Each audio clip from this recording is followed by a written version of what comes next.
I know you're kind of on the last leg of an epic trip you just took. So can you tell us about this journey you took and maybe some stories or lessons that you took along the way? So I'm so glad to get to do this because this is like the only time in my life I'm going to be able to do this. So in mid-July, I left to drive to Alaska. So I turned 65 this year. So I'm getting old. I'm now part of Rosemary's Herbal Elders presentation. I made some jump this year to 65. Yeah. And it's also now I have Medicare. So like most Americans, insurance has always been problematic. And now finally I've reached an age where at least I get some stuff covered. It makes a difference for me. I mean, there's not a side effect. Like having reasonable insurance for the first time, it means I feel more comfortable traveling in other situations. So some months ago, I was thinking, all right, I'm going to take this year off, not travel, take kind of my 65th birthday. And then I thought, what can I not do any other time? And the answer was go to Alaska. And then I thought, could I drive? And so I did it. My car's not particularly new. It's about 8 years old, not particularly old.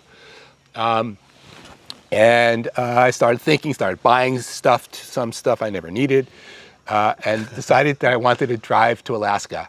In order to force myself to drive to Alaska, because I knew that I would start getting cold feet, in July, because I love being home. So this is like, I'm not teaching. I could be home in my garden, in my home, at this time of the year. So what I did is I bought a ferry ticket from Bellingham, Washington to Haines, Alaska. And so that ticket, that ferry ticket costs $1,650. So I am definitely not going to let that money go to waste. So I had to buy it. It had to be a date. So it was July 21st. So I kind of bought a ticket to force myself.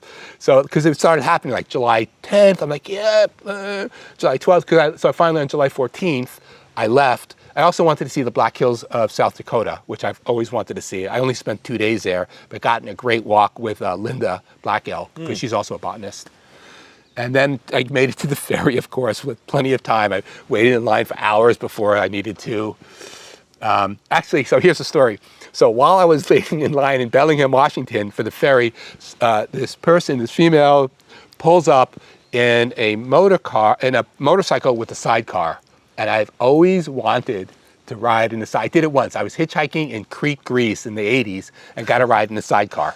And I've always wanted to do it again. So on the ferry, so I talked to her for just a few minutes. She got a lot of attention for this female being on a motorcycle with a side, like lots of attention. So I was like, I don't need to be there. Anyway, eventually I saw her on the ferry. We kind of got friendly, just started talking. She was going to Anchorage, which eventually I was going to. So when I got to Anchorage, I contacted her through Instagram and asked her, will you give me a ride in your sidecar? And she said yes. Wow. So I spent 45 minutes going around Anchorage, kind of scary, without a helmet, going around Anchorage in a sidecar with somebody learning how to. So Denali, if you're watching this, thank you. That was amazing. Her name is Denali. Yeah, so I got the ferry. If you ever get a chance, so it's expensive. If you don't have a car, it's way less expensive. And I also set up a tent on the ferry. But the ride up the inner passage to Alaska from Washington is so stunningly beautiful. And at times it's so thick and like the tent will blow because it gets very windy. And so one of the things I never thought, so I started my herb school in 1992. And one of the things I really never thought about was I'll start an herb school. So when I'm getting close to retiring, I'll have students in all these places who will let me stay at their homes. And that's exactly what happened. So I started, I visited a number of students. I taught in 3 different places in Alaska. So I'm on my way. So the thing is, this is the thing I won't be able to say again. I am on my way home. So I left Alaska August 25th. It's now September 9th. And this was always a plan to come to the Great Lakes Herb Fair. It was kind of to push me to get back home. Sure. And now I'm, so on tomorrow evening, on Sunday, I will drive home. It's about 8 hours. One of the things that's changed dramatically is my time schedule or something. Like in the past, I thought 8 hours seems like a long drive. After this trip, so now, if I write a blog, I'm probably going to call it Mr. Carbon Footprint because I've now driven 9,850 miles. So it will be 10 when I get home, 10,000 miles, and it's just seeing a different environment. My favorite part as far as animals, so I saw lots of plants, which is amazing, but also like the top northeast of British Columbia, there was a stretch of like 300 miles or less where I saw like 5 black bear on the side of the road, one with mom and cubs. I saw quite a few caribou, bison, just a few of the native sheep, which look like goats. And then there's this incredible Layard, is what it's called, Layard Hot Springs in BC. It's like $5 to get in. The hot springs are just like natural hot springs? They kind of built it up a little bit. Beautiful. Also just seeing a lot of my friends reacquainting myself. That's been one of the amazing things about running an herb school. We started off with this question of what do I like?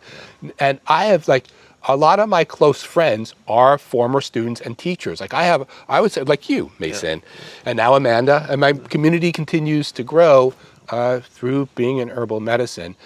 So Alaska, I kind of reacquainted myself with some of the students I haven't seen in many, many years.